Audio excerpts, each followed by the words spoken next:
साथियों, मैं भोला बिहारी आप सबके हृदय में बैठे परमात्मा को प्रणाम करता हूं। मेरा प्रणाम स्वीकार करें। साथियों, अभी कुछ दिनों से बिहार के माननीय शिक्षा मंत्री जी के द्वारा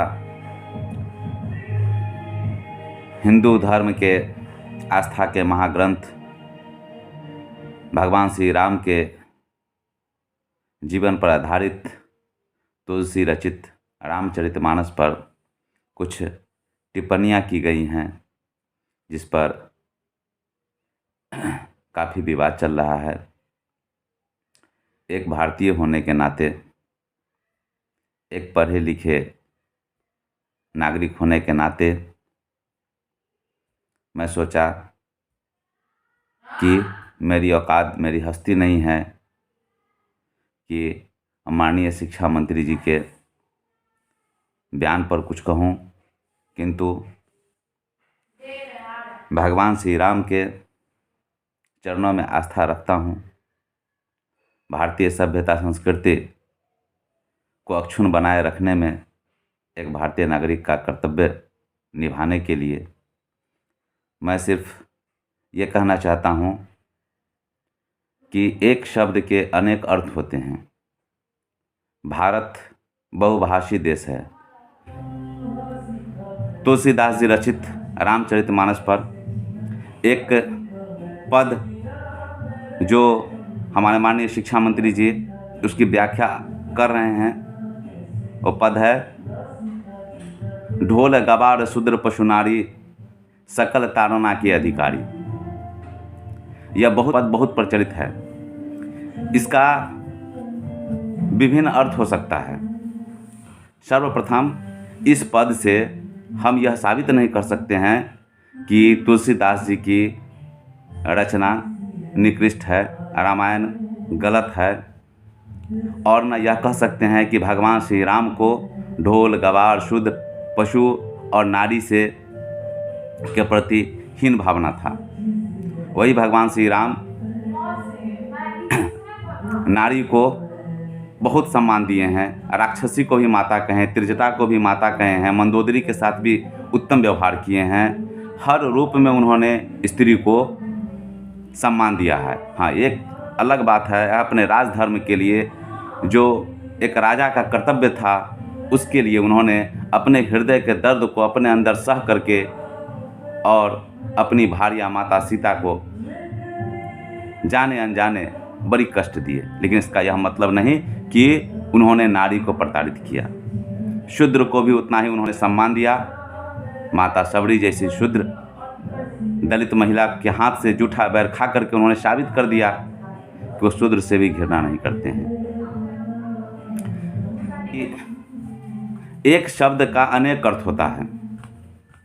सुत माने बेटा होता है, सुत माने धागा भी होता है। कनक माने सोना भी होता है, धतूरा भी होता है।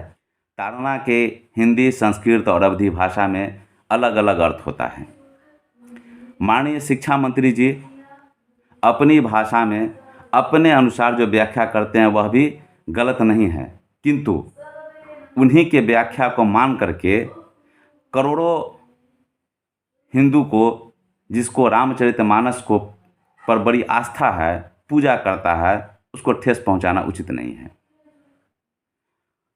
पद है, ढोल गवार शूद्र पशु नारी सकल ताड़ना के अधिकारी। इसका अर्थ माननीय शिक्षा मंत्री जी कहते हैं कि ढोल मतलब ढोलक, गवार मतलब मूर्ख, शूद्र मतलब नीच जाति के लोग, पशु जानवर है ना, और नारी यह जो है ताड़ना मतलब उसको ताजन करने का अधिकार है। उसको जितना हम ताजन करके प्रताड़ित करके रखें, कस के रखेंगे, उतना मेरे कब्जे में रहेगा। वो अपने जगह पर उनकी व्याख्या भी सही है।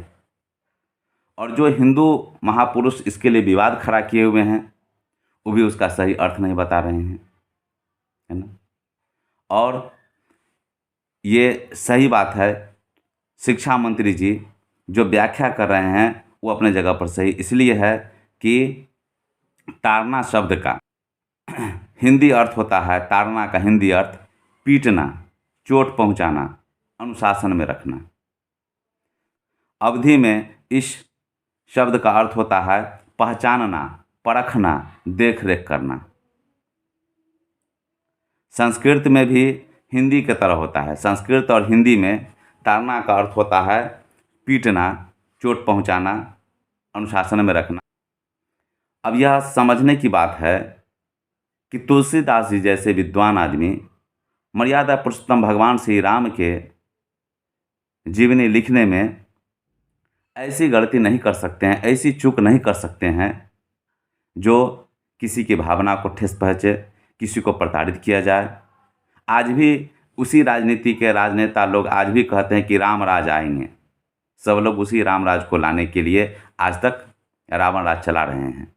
लेकिन उसी राम राज में, उसी राम राज के वर्णन करते हुए तुलसीदास जी ऐसा शब्द नहीं लिख सकते हैं जिसका अर्थ किसी नारी को प्रताड़ित करना, किसी शूद्र को अपमानित करना, किसी पशु पर अत्याचार करना, यह कतई नहीं हो सकता है। कि रामायण अवध क्षेत्र से आता है और रामायण में बहुत सारे शब्द पद अवधी भाषा में लिया गया है और अवधी भाषा में ताड़ना का अर्थ होता है पहचानना, परखना, देख रेख करना। और ढोल गवार शूद्र पशु नारी, यह सब है, यह सकल ताड़ना के अधिकारी, है ना। इसका अर्थ है सही होना चाहिए तुलसीदास जी के अनुसार शायद, या मेरे अनुसार, कि अवधि में तुलसीदास जी उस ताड़ना शब्द का प्रयोग किए हैं। ढोल मतलब ढोलक, तबला, हम कलाकार भी हैं हम लोग।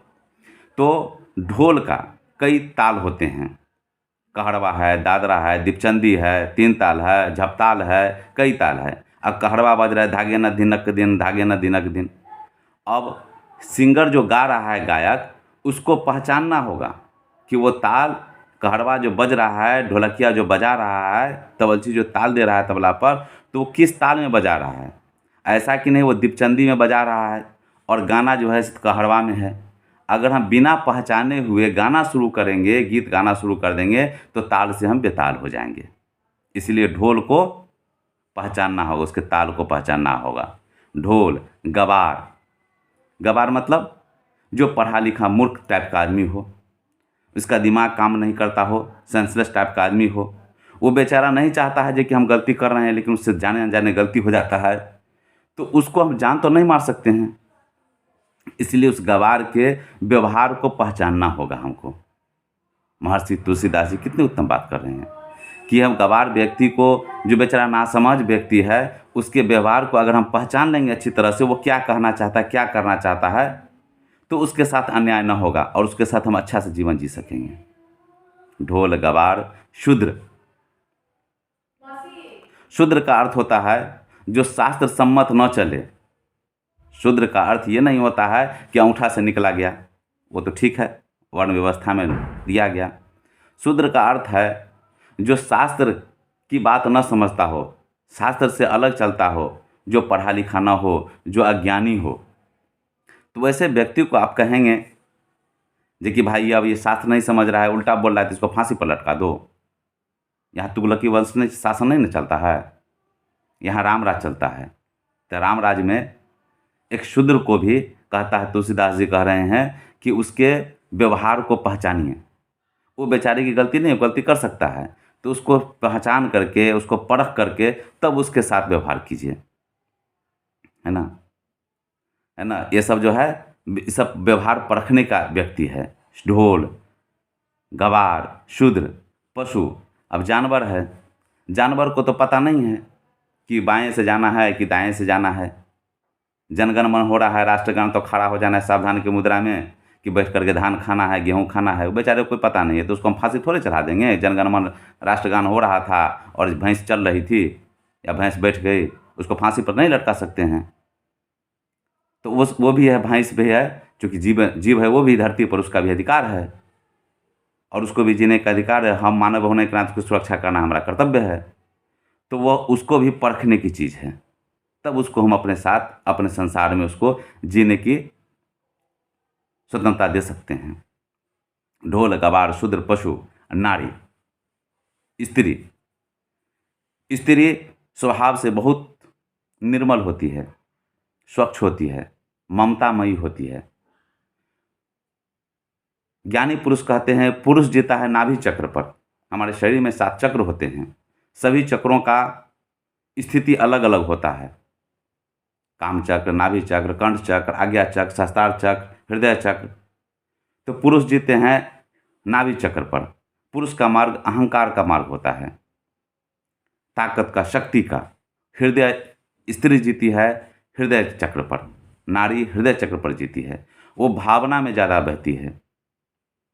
तो पति पत्नी है या कोई स्त्री के साथ अच्छा व्यवहार करना है तो वो कानून को नहीं ज़्यादा समझती है, उसको ये पता नहीं है कि बेटा का कर्तव्य क्या है, पति का कर्तव्य क्या है, वो नहीं, भावना है उसको, वो भावना में जीती है। तो उसके व्यवहार को परखने की ज़रूरत है। अगर उसके व्यवहार को हम नहीं परख पाएंगे तो एक स्त्री के साथ कभी कभी अत्याचार भी हो सकता है। यह पद जो है ढोल गवार शूद्र पशु नारी सकल तारना के अधिकारी, ये चारों जो है ढोल गवार शूद्र पशु और नारी, ये पांचों जो है यह पहचानने का चीज़ है, परखने का चीज़ है। इसके साथ जीवन जीने के लिए सोच विचार करके, इसको पहचान करके, परख करके, है ना, इसको देख रेख करने की ज़रूरत है, तब इसके साथ हम अच्छा जिएंगे। इसका अवधि में यही अर्थ होगा। इसका कतई अर्थ नहीं हो सकता है कि भगवान मर्यादा पुरुषोत्तम श्री राम जी के जीवनी रामचरितमानस जो वर्षों से पूजनीय रहा है, उसमें ऐसी नहीं हो सकती है भाषा जे कि ढोलक को पीटा जाए तब वो कसा जाए, है ना, कसा जाएगा तब आवाज़ निकलेगा। ऐसी कोई बात नहीं है। ढोलक को नहीं भी कसेंगे तो कुछ न कुछ आवाज़ निकलेगा, सुर में नहीं बजेगा लेकिन आवाज़ निकलेगा बिना कसे हुए। और ज़्यादा अगर कस देंगे तो वो भी फट जाएगा, बेसुरा हो जाएगा। तो यहाँ कसने की बात नहीं हो सकती है।